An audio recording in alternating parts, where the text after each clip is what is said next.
সাধু ভাষা ও চলিত ভাষা কাকে বলে? উদাহরণ: সাধু ভাষা কাকে বলে, চলিত ভাষা কাকে বলে? সাধু ভাষা ও চলিত ভাষার বৈশিষ্ট্য সহ আলোচনা করা হবে। তো প্রথমে হচ্ছে সাধু ভাষা কাকে বলে। সাধু ভাষা হচ্ছে যে ভাষা ব্যাকরণের সুনির্দিষ্ট নিয়ম মেনে চলে তাকে সাধু ভাষা বলে। তো আমি আরেকবার রিপিট করছি, যে ভাষা ব্যাকরণের সুনির্দিষ্ট নিয়ম মেনে চলে তাকে সাধু ভাষা বলে। উদাহরণ হচ্ছে করিয়াছি, করিয়া, পড়িয়াছি, পড়িয়া। এই ছিল সাধু ভাষা কাকে বলে উদাহরণ। উদাহরণ হচ্ছে করিয়াছি, যেমন আমি কাজটি করিয়াছি, বা করিয়া, আমি কাজটি করিয়া। করিয়াছি, আমি কাজটি করিয়াছি। করিয়া, আমি কাজটি করিয়া মার্কেটে যাব বা বাজারে যাব।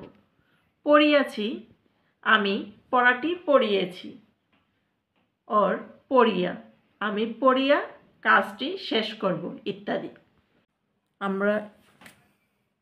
আমরা এই পর্যায়ে এখন চলিত ভাষা নিয়ে আলোচনা করব। চলিত ভাষা কাকে বলে?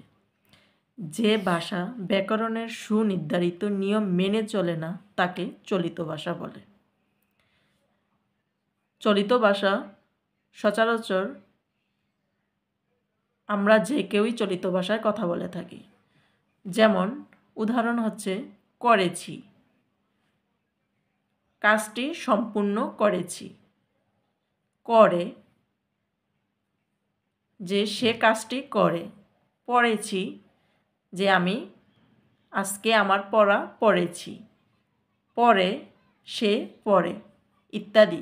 এখন হচ্ছে সাধু ও চলিত ভাষার বৈশিষ্ট্যসমূহ। সাধু ভাষা, চলিত ভাষা।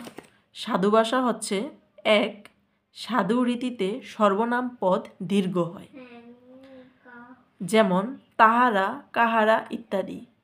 সাধু রীতিতে সর্বনাম পদটি একটু দীর্ঘ হয়ে থাকে। দুই, সাধু রীতিতে তৎসম শব্দ ব্যবহৃত হয়।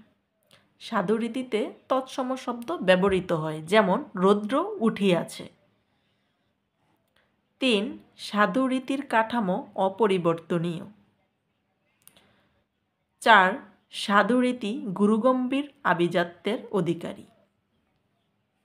পাঁচ, সাধু ভাষা সাধারণত লেখ্য হয়। হচ্ছে চলিত ভাষা।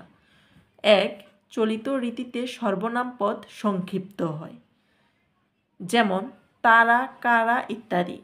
চলিত ভাষা সবসময় সংক্ষিপ্তভাবেই মানুষ বলে থাকে। সাধু ভাষার মতো তাহারা বলে থাকে না, যেমন এখানে বলা হয়েছে তারা, কারা ইত্যাদি। দুই, চলিত রীতি ব্যাকরণের সুনির্ধারিত নিয়ম মেনে চলে না। তিন, চলিত রীতির কাঠামো পরিবর্তনশীল। চলিত রীতির কাঠামো পরিবর্তনশীল হতে পারে, যেহেতু এটা মানুষ। চার, চলিত রীতি অষ্টাদশ শতাব্দীর মাঝামাঝি সময় থেকে প্রচলিত। চলিত রীতিটা অষ্টাদশ শতাব্দীর মাঝামাঝি সময় থেকে প্রচলিত হয়েছে। ওর আগে চলিত ভাষাটা এত প্রচলন ছিল না। পাঁচ, চলিত ভাষা লেখ্য ও কথ্য দুই। এটা লেখ্য ও কথ্য দুইভাবেই বলা হয়ে থাকে।